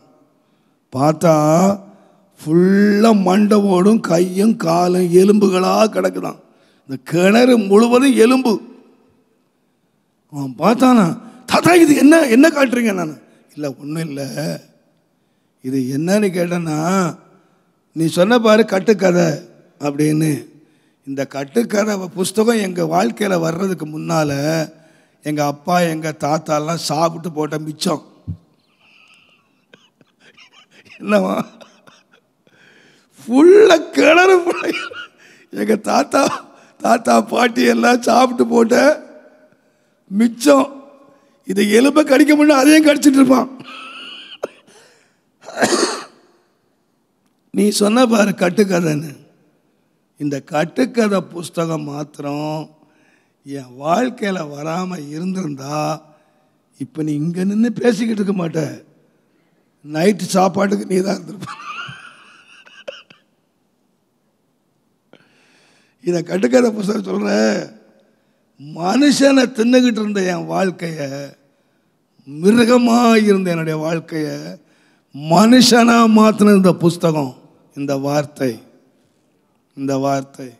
ஏன்னா அதுக்குள்ள ஜீவன் இருக்கு. அது ஒளி, வெளிச்சம் இல்லை, ஒளி. எல்லா இருளையும் நீக்கி அப்போ வெளிச்சம் வந்த பிறகுதான் அங்கே படைப்பு என்ற ஒன்று உண்டாச்சு. த ஃபர்ஸ்ட் ஆண்டவர் ஒழுங்கீனம், வெறுமை எல்லாத்தையும் நீக்கிறதுக்கு முன்னால் ஆண்டவர் என்ன கொண்டு வந்தார் என்று கேட்டிங்கன்னா, முதலாவது ஆண்டவர் வெளிச்சத்தை ஆண்டவர் கொண்டு வந்தார். எதுக்குன்னு கேட்டிங்கன்னா, அவருடைய வீடு சொன்னார். ஒரு விளக்கு கொளுத்துகிறான், முதலாவது விளக்கு தண்டில் வைக்கிறான். விளக்கு தண்டில் வச்ச உடனே அது என்ன செய்யணும், வெளிச்சம் கொடுக்குது.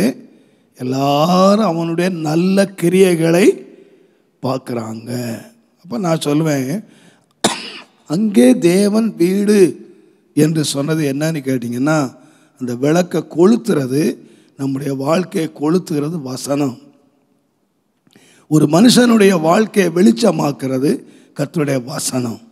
அப்போ அந்த வீடு என்று சொல்லுகிறது தேவனுடைய வீடு அல்லது சர்ச். இயேசு உலகத்துக்கு வெளிச்சமாக இருக்கிறார். கர்த்தருடைய பிள்ளைகள் யாராக இருக்கிறாங்கன்னு கேட்டிங்கன்னா, வசனம் எதுக்கு வெளிச்சமாக இருக்கு? அவருடைய வீட்டுக்கு. அவருடைய வீட்டில் என்ன பார்க்கணும்னு கேட்டிங்கன்னா, நல்ல கிரியைகளை எல்லாரும் பார்க்கத்தக்கதாக ஆண்டவர் என்னத்தை கொளுத்துறாரு? விளக்க தம்முடைய வசனமாகிய வெளிச்சத்தினால ஆண்டவர் கொளுத்துகிறார். அப்போ வீட்டுக்குள்ள, இந்த தேவனுடைய வீட்டுக்குள்ள என்ன இருக்கணும்னு கேட்டிங்கன்னா, அந்த எங்கு பார்த்தாலும் அங்கே என்ன இருக்குன்னா, சமூகத்து அப்பம் இருக்கு, அங்கே தூபம் இருக்கு. இந்த தூப பீடத்தையும் இந்த சமூகத்து அப்பங்களையும் இந்த ஆசாரிய வேலை செய்யணுமானா உள்ள என்ன இருக்கணும் சொல்லுங்க? வெளிச்சம் இருக்கணும். வெளிச்சம் இல்லட்டா உள்ள போன ஆசாரி என்ன செய்வான்? தடவுவான். எங்கடா இருக்கு அப்போ? சில வேளைகளில் பாருங்களேன், நம்ம லைட்டு போயிடும், திடீர்னு கரண்ட் ஆஃப் ஆச்சுன்னா உங்களுக்கு நல்லாவே தெரியும் இந்த இடத்துல மெழுகுவத்தி இருக்குன்னு. சிலர்லாம் கரெக்டாக வச்சு எடுப்பாங்க. எங்கே லைட் ஆஃப் ஆச்சுன்னா எங்கே மெழுகுதுங்கன்னு. சிலர்லாம் தடவுறக்கு ஆகியிருக்கு, அப்போ தேடும். ஆனால் உள்ளதான் இருக்கு. விளக்கு போன உடனே நீங்க தடவுரைகள மெழுகுவத்தி கிடைக்கிறக்குள்ள 4 பாத்திரம் உழுது உடையும். அங்க ஒரு கப்பு உழுது உடையும். தடமா எங்கடா இருக்கு? என்ன இல்லை, உள்ளதா இருக்கு. சமூகத்து அப்பம் உள்ளதா இருக்கு, தூபபீடம் உள்ளதா இருக்கு, எல்லாம் அங்கதான் இருக்கு. ஆனா என்ன இல்லைன்னா வெளிச்சம் இல்லை. அப்போ இந்த ஆசாரிய கிரியை செய்யணுமானா உள்ளே போன ஆசாரியன் தன்னுடைய ஆசாரிய வேலையை சமூகத்து அப்பத்தை ஒழுங்கா அடுக்கி வச்சு அந்த பணியை செய்து தூபத்து ஆராதனையை ஒழுங்கா நடத்தி இந்த எல்லாம் இருக்கணுமானா ஃபர்ஸ்ட் என்ன பண்ணணும்னா விளக்க கொளுத்தணும். அப்படின்னா ஒரு ஆலயம் ஒழுங்கா நடக்கணுமானா, ஒரு ஊழியம் ஒழுங்கா நடக்கணுமானா, ஒரு சபை வாசனை இருக்கணுமானா, எல்லாம் ஒழுங்கா இருக்கணுமானா அங்கே என்ன இருக்கணும்னு கேட்டிங்கன்னா வசனத்தின் வெளிச்சம் இருக்கணும். வசனம் இல்லாத சபை ஒரு நாள் உருப்படாது. அங்கே இயேசு இருக்க மாட்டார், அங்கே இயேசு பணி செய்ய மாட்டார். இயேசு ஆசாரியன். அதான் பாருங்க, இந்த நான் கொஞ்சம் விளக்கறேன் எதுக்குன்னு கேட்டீங்க, நீங்கள் அப்போ தான் குத்து விளக்குன்ற மேன்மை அறிய முடியும். இந்த எபேசு காலத்தில் பயங்கர கஷ்டம் வந்து ஏறக்குறைய 90 வயதுக்கு மேலே உள்ள யோவான பத்மு தீவில் சிறையில் வச்சுட்டாங்க. அவர் பத்மு தீவு கடத்தப்பட்டார். பயங்கரமான கஷ்டம். அப்போ வேதம் சொல்லுது, நீங்கள் வெளிப்படுத்தல் 1ஆம் அதிகாரத்தை வாசித்தீங்கன்னா, கர்த்தருடைய நாளிலே நான் ஆவிக்குள்ளானேன். அந்த மனுஷன் ஆவியை பெற்றவர் பாருங்க. அபிஷேகம் பெறுறது வேற, அபிஷேகத்துக்குள்ள இது கப்பு தண்ணி, இது என் தாகத்துக்கிற எங்கே போகும்? கப்பில் தண்ணி இருக்குது. இப்போ எனக்கு தாகம், என் தாக தீர்க்கணுமானா இது எங்கே போகணும்? எனக்குள்ளே போகணும். எனக்குள்ளே போச்சுன்னா என்ன செய்யும்? தாகம் தீர்க்கணும். ஆனால் இன்னொரு அனுபவம் இருக்குது தெரியுமா? இந்த தண்ணிக்குள்ளேயே நான் போகிற அனுபவம் இருக்குது. தண்ணிக்குள்ளேயே நான் போகிற அனுபவம் இருக்குது. அங்கே தான் மூச்சு போயிடும், உயிர் போயிடும் உள்ளே போனால். அதே விதமாக பெந்தெகோஸ்தே நாளிலே ஆவியை பெற்றார்கள். ஆனால் கர்த்தருடைய நாளிலே வாசித்து பாருங்க, வெளிப்படுத்தல் 1ஆம் அதிகாரம்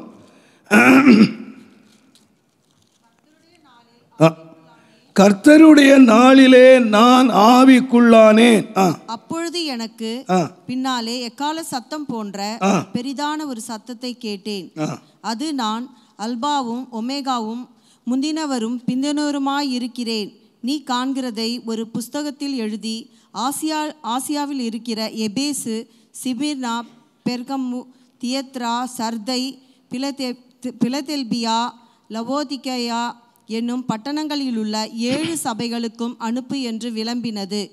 அப்பொழுது என்னுடனே பேசின சத்தத்தை பார்க்க திரும்பின போது 7 பொன் குத்து விளக்குகளை, முதல்ல அவன் பார்த்தது 7 பொன் குத்து விளக்குகள் மத்தியிலே நிலையங்கி தரித்து மார்பருகே பொற்கச்சை கட்டி இருந்த மனுஷகுமாரன். அங்க மனுஷகுமாரன் எப்படி வந்தார்னு கேட்டீங்கன்னா, தேவாதி தேவனா காட்டல, ராஜாதி ராஜனா காட்டல, தன்னுடைய வேறு எந்த ரூபத்தையும் காட்டல. பொற்கச்சை கட்டி அறையில் சொல்லியிருக்கு, பொற்கச்சையை நிலையங்கி தரித்து மார்பருகே பொற்கச்சை கட்டி இருந்த. அது யாருடைய வஸ்திரம்னா பிரதான ஆசாரிய வஸ்திரம். அப்போ ஆண்டவர் இவர் சபையினுடைய பாஸ்டர். சபையினுடைய பாஸ்டர் இப்போ எங்கே இருக்காரு? கைதியாகி பத்மு தீவில் இருக்கார்.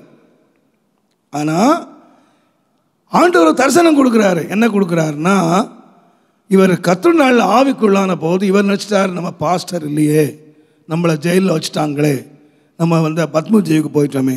ஆனால் அவர் கண்ணை திறக்கிறார். ஆண்டவர் அவர் ஆவிக்குள்ளாக்கி கண்ணை திறக்கிறார். அவர் என்ன பார்க்குறாருன்னு கேட்டிங்கன்னா, அங்கே 7 பொன் குத்து விளக்க பார்க்குறாரு. அந்த பொன் குத்து விளக்குகள் மத்தியில் நிலையங்கி தரித்தவராக மாரருகே பொச்சு கட்டி அந்த குத்து விளக்குகள் மத்தியில் என்ன செய்கிறாராம்? உலாவி கொண்டிருக்கிறார். அதாவது சுருக்கமாக சொன்னால், குத்து விளக்கு மத்தியில் பணி செய்து கொண்டிருக்கிறார். ஒரு ஆசாரியன் உள்ளே போயிட்டா, அங்கே நிலையங்கி தரித்தவனாக உள்ளே போயிட்டா அவன் என்ன செய்வான்னா உலாவிக்கிட்டு இருப்பான்.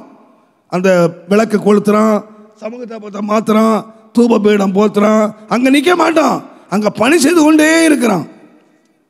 அப்போ என்ன நடக்குன்னு கேட்டீங்கன்னா, அவர் சொல்கிறாரு, யோவான் நீ பத்மு தீவுக்கு வந்துட்டாலும் நான் என்ன செய்கிறேன்னு கேட்டிங்கன்னா, நிலையங்கி தரித்த ஆசாரியனாக இந்த சபை நடுவில் நான் உலாவிக்கிட்டு இருக்கிறேன். நீ இங்கே வந்துட்ட, உன்னை கொண்டு அடைச்சிட்டாங்க, பட் நான் இங்கே உலாவிக்கிட்டு இருக்கிறேன். அப்போ தான் அவர் செத்தவனை போல விழுந்துட்டார். செத்தவனை போல விழுந்தார். நான் சொல்வேன், ஒரு பரிசுத்தம் அனிவிதமாக சொன்னார், ஒரு ஊழியம் மறித்து போவான், ஆனால் ஊழியம் மறிக்காதுன்னாரு. ஊழியக்காரன் நினைச்சாங்க, ஊழியக்காரன் செத்து போன என்ன போயிடும்? ஊழியம் போயிடும், போவாது. ஊழியக்காரன் இல்லாட்டாலும் ஊழியம் செய்கிற கர்த்தர் அங்கே இருந்தால் எல்லாம் நடக்கும். அதான் அவனுக்கு படிப்பிச்சு கொடுத்தார். எப்பா நீ பத்மதீவுக்கு வந்துட்ட, உன்னை பிடிச்சிட்டு வந்துட்டான். அவன் நினச்சிட்டான் உன்னை கொண்டு வந்து பத்மதீவில் போட்டுட்டா எபேசு சபையினோட கதையை முடிஞ்சிடும் அப்படின்னு நினச்சி உன்னை கொண்டு அடைச்சிட்டாங்க. ஆனால் நீ கண்ணை திறந்து பாரு, நீ பத்மதீவு வந்துட்ட, ஆனால் நான் எங்கே இருக்கிறேன்னா சபை நடுவில் நான் இருக்கேன். அந்த குத்து விளக்குகள் மத்தியில் நான் உலாவிக்கிட்டு இருக்கேன்ப்பா. ஆனால் அவங்க கடைசி அவர் எச்சரிக்கையும் கொடுத்துட்டாரு. 7 குத்து விளக்கு என்னன்னு கேட்டீங்கன்னா 7 சபைகள். இந்த 7 சபைகளுக்கும் ஆண்டவர் 7 வித்தியாசமான கோணத்தில் செய்தி அனுப்பினார். அதில் நீங்கள் 2வது வாசிகாரத்தை வாசிப்பீங்கன்னா, அந்த எபேசு சபை கொடுக்கப்பட்ட 1வது எபேசு சபை தான் யோவான் ஊழியம் செய்த சபை. எல்லா கிரியைகளையும் ஆண்டு அழிஞ்சிருக்கிறார். அவர் சொல்லுகிறார், நீ இவைகளை எல்லாம் விட்டு ஆதியில் கொண்ட அன்பை விட்டுட்ட, அதனால் நீ மனம் திரும்பு. நீ மனம் திரும்பாட்டா நான் என்ன செய்வேன்? வாசித்து பாருங்க, வெளிப்படுத்தல் 2ஆம் அதிகாரம் 5ஆம் வசனம் பாருங்க. ஆகையால் நீ இன்ன நிலைமையிலிருந்து விழுந்தாய் என்பதை நினைத்து மனம் திரும்பி ஆதியில் செய்த கிரியைகளை செய்வாயாக. இல்லாவிட்டால் நான் சீக்கிரமாய் உன்னிடத்தில் வந்து நீ மனம் திரும்பாத பட்சத்தில் உன் விளக்கு தண்டை அதனிடத்தில். வேற ஒன்றும் செய்ய வேண்டியதில்லைங்க, வேற ஒண்ணுமே செய்ய வேண்டியதில்லை. இப்ப சுவிட்ச் ஆஃப் பண்ணிட்டா போதும், நீங்க எப்படி உட்காந்துருப்பீங்க? எல்லாரும் சமாதானமாக ரொம்ப பீஸ்ஃபுல்லாக எல்லாம் போயிட்டு இருக்குங்க. இப்போ யாரோ ஒருத்தர் மெயின் ஆஃப் பண்ணிட்டான், இங்கே எப்படி இருக்கும்? குழப்பமாக இருக்குமா? சமாதானமாக அப்படி உட்காந்துருப்பீங்களா? Praise lord, praise lord, praise lord, praise. ஒருத்தர் அங்கே எழும்பி ஓடுவார், ஒருத்தர் இங்கே என்ன செய்யலாம். குழப்பத்தை உண்டாக்கணும்னா என்ன பண்ணுனா போதும்? சுவிட்ச் ஆஃப், லைட் ஆஃப் பண்ணுப்பா அப்படின்னு சொல்லிட்டா போதும். இருள் வந்துடுச்சுன்னா ஆட்டோமேட்டிக்காக என்ன வந்துடும்? குழப்பம் வந்துடும். ஆண்டவர் சொல்கிறாரு, இந்த பாரு, வீட்டில் நம்ம வீடாக இருக்கட்டும், ஆலயமாக இருக்கட்டும், எங்கே இருக்கட்டும், ஆண்டவர் தருணம் கொடுக்குறார். தருணங்களில் நம்ம மனம் திரும்பாட்டா ஆண்டவர் என்னத்தை எடுத்துருவார்னு சொன்னால் வசனத்தை எடுத்துருவார். வசனம் இருக்கிற வரைக்கும் தான் மனுஷன் மனுஷனா இருப்பான், விசுவாசி விசுவாசியா இருப்பான். என்றைக்கு வசனம் போச்சுதோ, அதான் சொல்ல பாருங்க, மிருகத்தை மனிதனா மாத்தினது என்னது? வசனம். இந்த வசனம் போயிடுச்சுன்னா யார் ஆயிருவான்? அதனால தான் பாருங்க, ஆண்டவர் ஆதியிலே மனிதனை உண்டாக்கின போது அவன் மனசு அவனுடைய ஆவியை ஊதினார். அந்த ஆவி என்னது? அவருடைய ஜீவன். அப்படி தானே விளங்குதா உங்களுக்கு? ஜீவன். அந்த ஜீவன் வந்த போது அவன் யார் ஆயிட்டான்? ஜீவாத்மா ஆயிட்டான். பாவம் செய்த போது என்ன போயிடுச்சு? ஆண்டவருடைய ஜீவன் போயிடுச்சு. யாரா மாறிட்டான்? ஆட்டோமேட்டிக்காக மண்ணா மாறிட்டான். இப்போ நீ யாரா இருக்கிற? என்றைக்கு ஆண்டவருடைய ஜீவன் போயிடுச்சோ அடுத்தது யாரா இருப்பான்னா இந்த மண்ணுக்குரிய சுபாவம் உள்ளவனா இருப்பான். அடுத்தது மிருகமா இருப்பான்.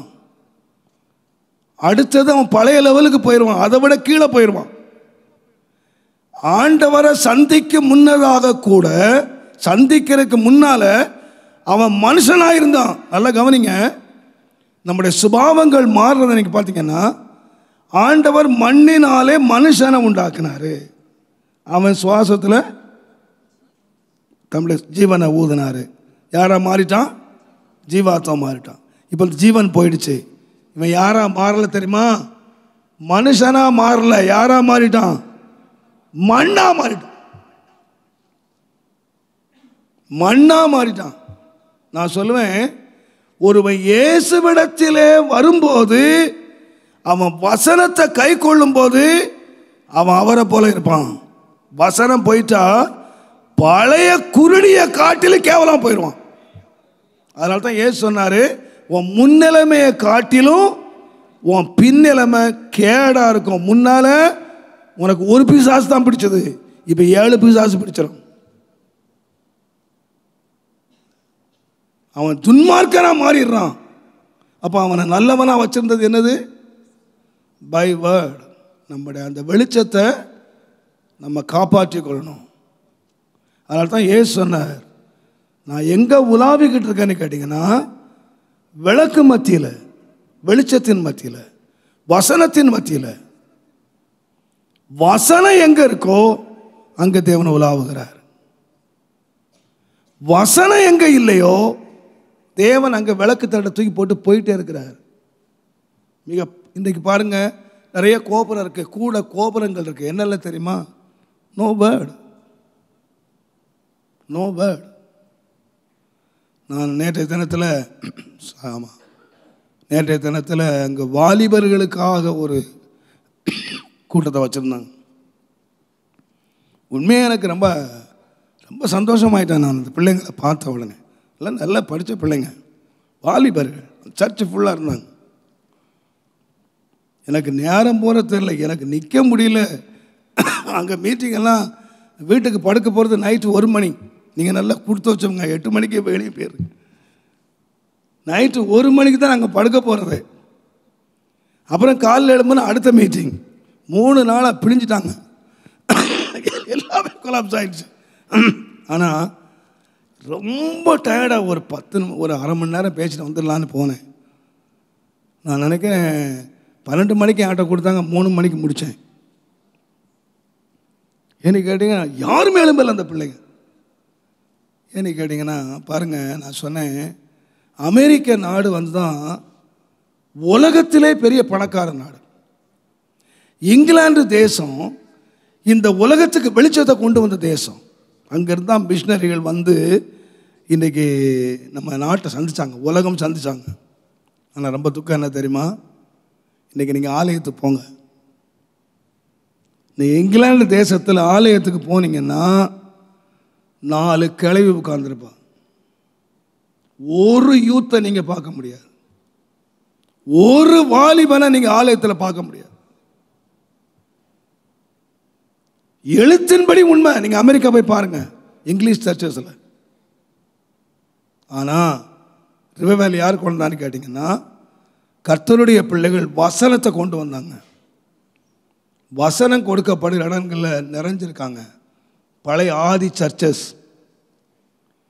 முற்காலத்தில் உண்டாக்கப்பட்ட சபைகள் வசனத்தில் வளர்ந்த சபை. வசனத்தை விட்டுட்டு இன்றைக்கு கூட கோபுரம் இருக்குது, இன்றைக்கி பள்ளிக்கூடம் இருக்குது, கிறிஸ்துவ பேரில் என்னெல்லாமோ இருக்குது. வேணுமான இயேசுனா சிலுவையில் தொங்கிக்கிட்டே உட்கார்ந்துருக்கார் சிலையா. ஆனால் என்ன இல்லை? No word. அதனால தான் அன்றைக்கு பவுல் எச்சரித்தான், சமயம் வாய்த்தாலும் சமயம் உனக்கு வாய்க்காட்டாலும் வசனத்தை பிரசங்கம் பண்ணு, திருவசனத்தை பிரசங்கம் பண்ணு. வாஸ்து பாருங்க, தீமோத்தேயு 2 தீமோத்தேயு 4ஆம் அதிகாரம் முதல் 3 வசனங்களை நீங்கள் வாசித்தீங்கன்னா, திருவசனத்தை சமயம் வாய்த்தாலும் வாய்த்தாட்டாலும் வசனத்தை பிரசங்கம் பண்ணு. ஏனென்றால் கடைசி காலங்களில் ஜனங்கள் ஆரோக்கியமான வசனத்தை என்ன செய்ய மாட்டாங்க? கேட்க மாட்டாங்க. என்ன கேட்பான்? கட்டுக்கதை. கட்டுக்கதைகளுக்கு சாய்ந்து போக காலம் வரும். நீயோ மன தெளிவு உள்ளவனாய் இரு. நான் உண்மையாக தாழ்மையாக சொல்கிறேங்க, கர்த்தருடைய நாமத்துக்கு மகிமை உண்டாவதா. உங்களுக்கு நம்ம சபையினுடைய வேல்யூ தெரிதோ இல்லையா எனக்கு தெரியலை, ஆனால் வெளியே ரொம்ப தெரியுது. கர்த்தருடைய நாமத்துக்கு மகிமை உண்டாகுதா. நேற்றைக்கு ஒரு பாஸ்டர் வந்து நம்ம 2014 பவுச்சு 3 பவுச்சு வாங்கியிருந்தார். நான் கேட்டேன், பாஸ்டர் உங்களுக்கு தமிழே தெரியாத, எங்கள் மெசேஜ் எல்லாம் தமிழில் தானே இருக்குது, நீங்கள் எதுக்கு 3 வாங்கியிருக்கீங்க? பாஸ்டர், எனக்கு தமிழ் தெரியுதோ தெரியலையோ, எனக்கு தெலுங்கு தான் தெரியும். நீ இங்கிலீஷும் தெரியாது, என்ன தெரியாது, இதில் ஒன்றுமே புரிய போகிறதில்ல. ஆனால் எத்தனை வாங்கியிருக்காரு?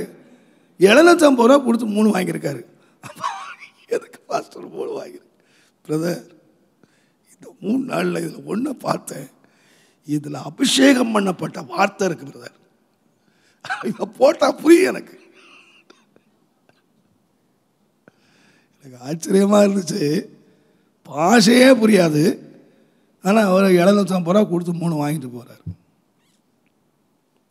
ஜனங்கள் இன்றைக்கு என்னத்தை தேடுறாங்கன்னு கேட்டிங்கன்னா, அவர் எத்தனையோ வருஷம் ஊழியம் செய்கிறாங்க. அந்த பாஸ்டர் வந்து சொல்கிறாரு, பாஸ்டர் இந்த மாதிரி வசனத்தை என் வாழ்க்கையிலே நான் கேட்டதில்லை,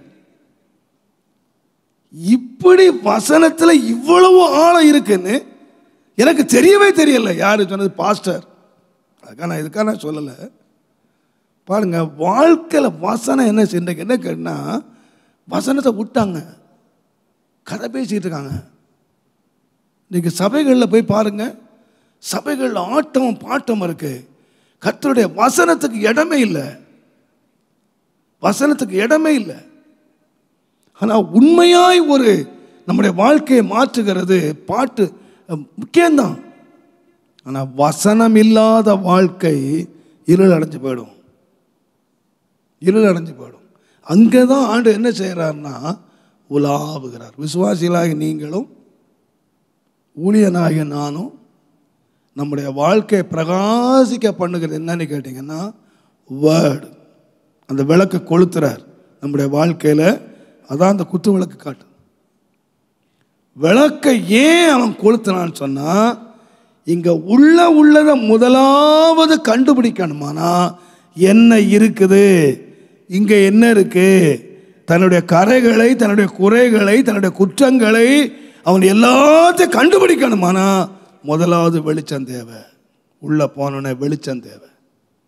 ஆகினால்தான் விளக்கை கொளுத்தி கர்த்தருடைய நாமத்துக்கு மகிமை உண்டாவதாக இந்த வெளிச்சத்தை காட்டுறான். இந்த சுவிசேஷம் என்னன்னு கேட்டிங்கன்னா, இந்த வசனம் என்னன்னு கேட்டிங்கன்னா, நான் இதை உங்களுக்கு முன்னால் சொல்லிட்டு நான் விளக்கணும், உங்களுக்கு பின்னால் விளங்கும்.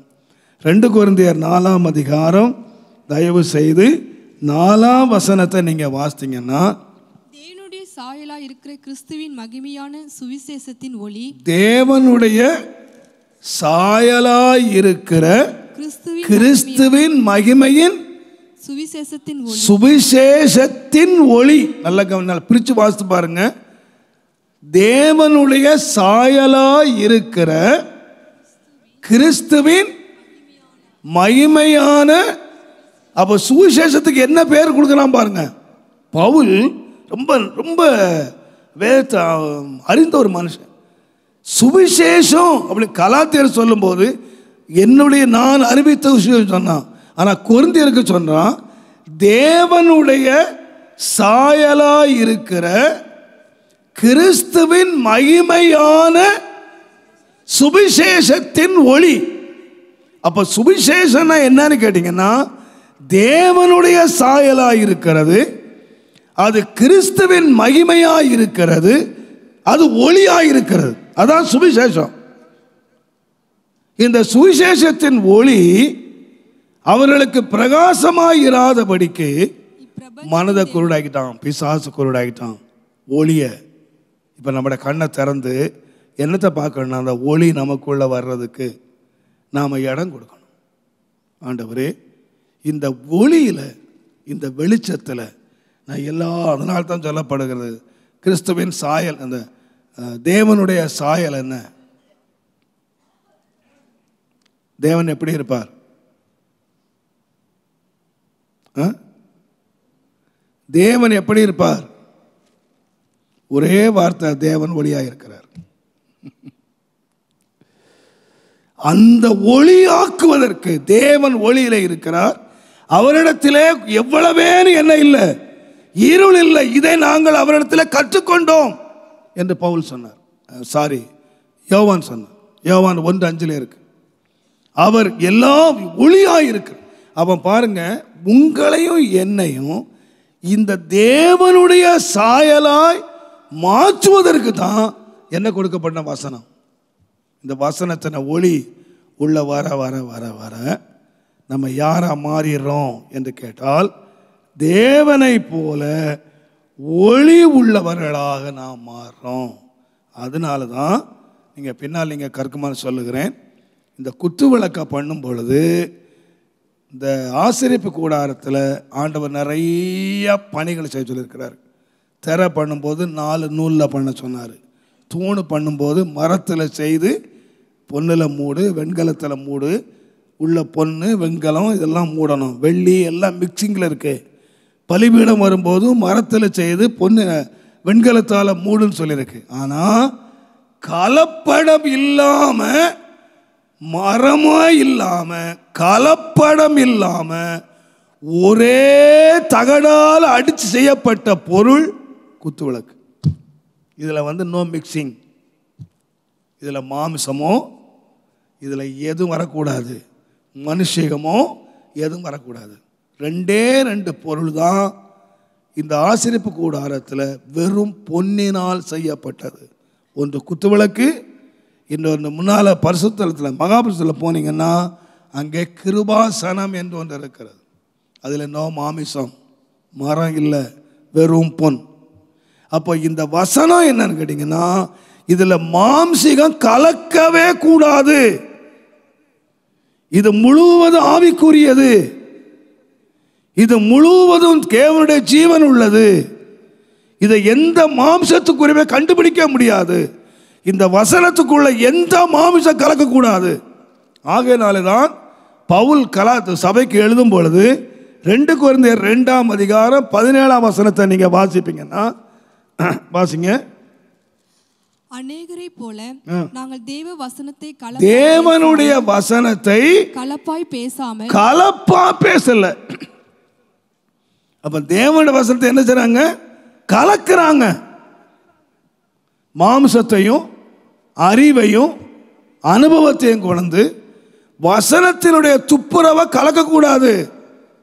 அது வெளிச்சமானது.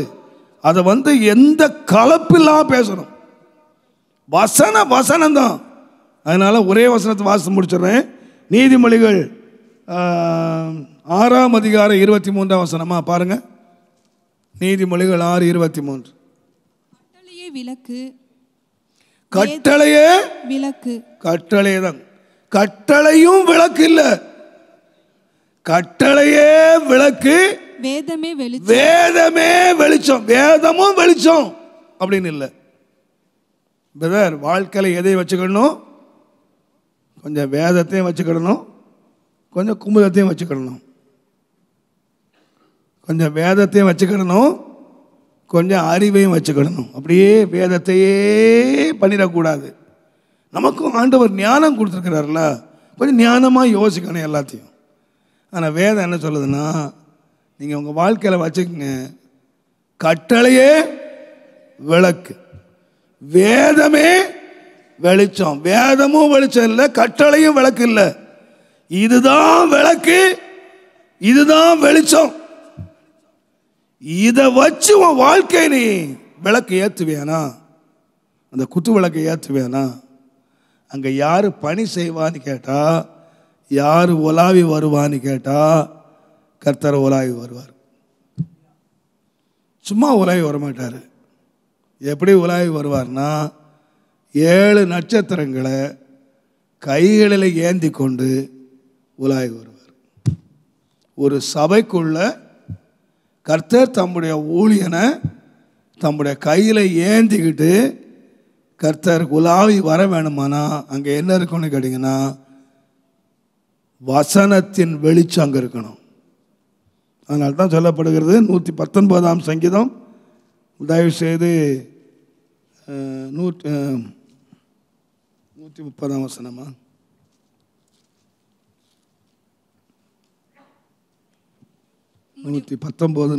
உம்முடைய வசனத்தின் பிரசித்தம், உம்முடைய வசனத்தினுடைய பிரசித்தம் வெளிச்சம் தந்து, வெளிச்சம் தந்து பேதைகளை உணர்வுள்ளவர்களாகும். பேதைகளை யாராக்கும்? அப்போ வசனம் இல்லட்டா என்ன இருக்காது? உணர்வு இருக்காது, உணர்வு இருக்காது. வசனத்தை பிரசித்தம் தந்து என்ன செய்வார்னா, பேதைகள் கூட உணர்வடைஞ்சு வெளிச்சமாக இருப்பாங்க, பிரகாசிப்பாங்க. நான் சொல்ல அருமையானவர்களே, நீங்கள் சபைகளுக்குள்ளே பாருங்கள், பேதைகளாக வந்தவங்க, படிக்காமல் வந்தவங்க, அவங்க வேதத்தை மாத்திரம் வாசித்து எவ்வளோ ஞானிகள் தெரியுமா? வேதத்தை மாத்திரம் வாசித்தா போதுங்க. அந்த வேத வசனத்துக்கு மாத்திரம், அந்த வெளிச்சத்துக்கு மாத்திரம் இடம் கொடுத்தா போதும். இதுக்கு நிறைய பேர் வாசிக்கிறாங்க, பட் அந்த வேதத்துக்கு இடம் கொடுக்கறதில்ல. வேதத்தை வச்சுக்கிறாங்க, நல்ல பத்திரமா வேத புஸ்தகம் வீட்டில் இருக்குது. இதை என்ன செய்யணும்னா கொளுத்தணும். இந்த வாழ்க்கையில் பிரகாசி விட்டு கொடுத்தேன்னா நான் சொல்லுவேன், ஆண்டு உலாவார். ஆசாரியன் விளக்கை கொளுத்துறான் உலாவுறதுக்காக. அந்த விளக்கு என்னன்னு கேட்டிங்கன்னா கலப்படம் இல்லாத கர்த்தருடைய வசனம். இதைத்தான் ஆண்டவர் முதலாவது பூமி கொண்டு வந்தார். உங்களுடைய வாழ்க்கையிலையும் என்னுடைய வாழ்க்கையிலையும் நம்முடைய வாழ்க்கை வெளிச்சம் உள்ளதாக, நம்முடைய வாழ்க்கை உணர்வு உள்ளதாக, நம்முடைய வாழ்க்கை மற்றவர்களுக்கு காணக்கூடிய அளவில் நற்கிரியைகளை நாம் செய்யணுமானா இந்த வேதம்தான் விளக்கு, இந்த வேதம்தான் வெளிச்சம். ஆவியானவரே, இன்றைக்கி நீங்கள் உண்மையாக நம்ம எல்லாரும் ஜெபம் பண்ணணும். ஆண்டவரே, எங்கள் ஆலயத்தில், எங்கள் ஊழியத்தில் வசனத்தினுடைய வெளிச்சம் மாட்டும் குறையக்கூடாது.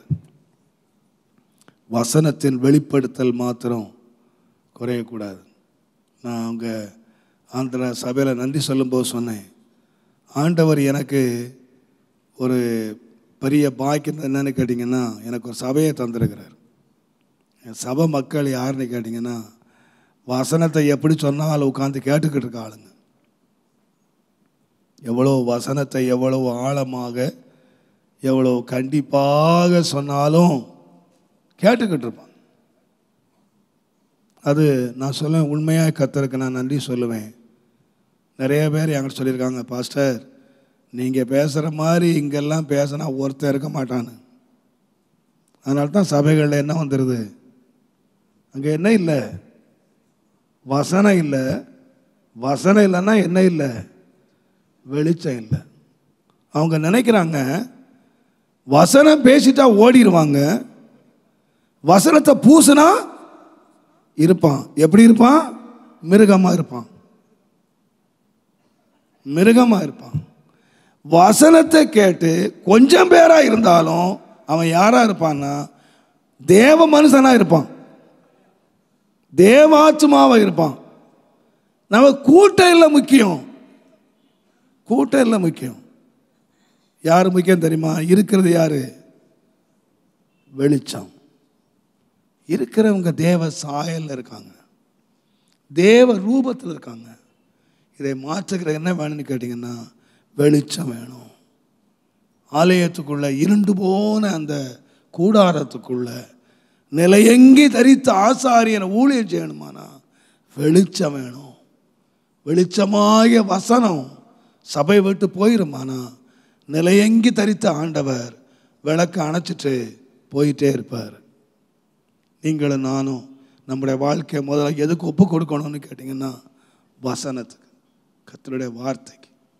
ஆண்டவரே, வார்த்தைக்கு நேராக எங்களை நடத்தும். அப்போ எங்கள் வீடு வெளிச்சமாக இருக்கும், எங்கள் வாழ்க்கை வெளிச்சம். ஆண்டவர் சொன்னார், என்னுடைய வீட்டை நான் ஜெப வீடாக வச்சேன். அன்றைக்கி யாராக மாற்றிட்டீங்க? கள்ளர் கோகையில் என்ன இருக்காது? நான் நிறைய வசனம் தருவேன். கள்ளர் கோகையில் திரவியம் இருக்கும், ஆனால் விளக்கு இருக்காது. கள்ளர் கோகையில் என்ன இருக்கும்? சம்பாதிச்சு வச்சதுல எங்க அடிச்ச கொள்ளையெல்லாம் அடிச்சு உள்ள ஸ்டாக் பண்ணிருப்பான், ஆனா என்ன மட்டும் போட மாட்டான், வெளிச்சம் மட்டும் போட மாட்டான். தேவனுடைய நாமத்துக்கு மகிமை உண்டாகுதா? அதான் ஆண்டவர் சொன்னார். எதுக்கு சவுக்கு எடுத்தாரு? எதுக்கு எல்லாத்தையும் கவுத்தாரு? என் வீடு நான் ஜெப வீடுன்னு வச்சேன். இந்த ஜெப வீட்டில் நீங்கள் என்ன தாக்குறீங்கன்னா விளக்க அணைச்சிட்டு கள்ளர் கோயில் ஆக்கிட்டீங்க. அதுக்குள்ள என்ன இருந்துச்சு? செல்வம் இருந்துச்சு, பணம் இருந்துச்சு, பட் வெளிச்சம் இல்லை. இதுக்கு பேர் என்ன ஆயிடுச்சு? தேவனுடைய ஆலயம். பேர் என்னவா? அதே தான் இருந்துச்சு, இடம் அதே தான், தேவன் கட்டுறது அதே தான், பில்டிங் அதே தான், பட் பேர் மாறிடுச்சு. ஏன்? உள்ள வெளிச்சம் இல்லை. நம்முடைய வாழ்க்கையும் நாம் கர்த்தருடைய வெளிச்சம் உள்ள இருக்கிற வரைக்கும் நம்ம வீடு தேவனுடைய வீடு. இந்த வெளிச்சம் வெளில போயிடுச்சுன்னா நாமளும் யாராக மாறிடுவோன்னு கேட்டிங்கன்னா கள்ளன் தங்குகிற குகையாக மாறிடுவோம். தேவன் சவுக்கை எடுத்துட்டு சாத்த ஆரம்பிச்சிருவார். ஆக்கினையை நான் பெற வேண்டியதாக இருக்கும். ஆண்டவரே, என் வாழ்க்கையில் எப்போதும் இந்த வெளிச்சம், விளக்கினுடைய வெளிச்சம், வசனத்தினுடைய வெளிச்சம் என் வாழ்க்கையிலே எப்போதும் வீசுறதுக்கு எனக்கு அனுக்கிரகம் பண்ணுங்கப்பா. எனக்கு உதவி செய்யுங்க. என் வீடு அந்த வசன வெளிச்சத்தினால் நிறைஞ்சிருக்கட்டும். என்னுடைய தனி வாழ்க்கை அந்த வசன வெளிச்சத்தான் இருக்கும். எங்கள் ஊழியம் வசனத்தினால் நிறைஞ்சிருக்கட்டப்பா. அந்த விளக்கு அணைஞ்சிடவே கூடாது. இந்த கூடாரத்தில் விளக்கு அணைஞ்சுதானா கூடாரமே போச்சு. எப்போதும் அந்த பிரகாசமாக இருக்க எல்லாரும் ஜெபம் பண்ணுவோம். அன்பின் ஆண்டவரே,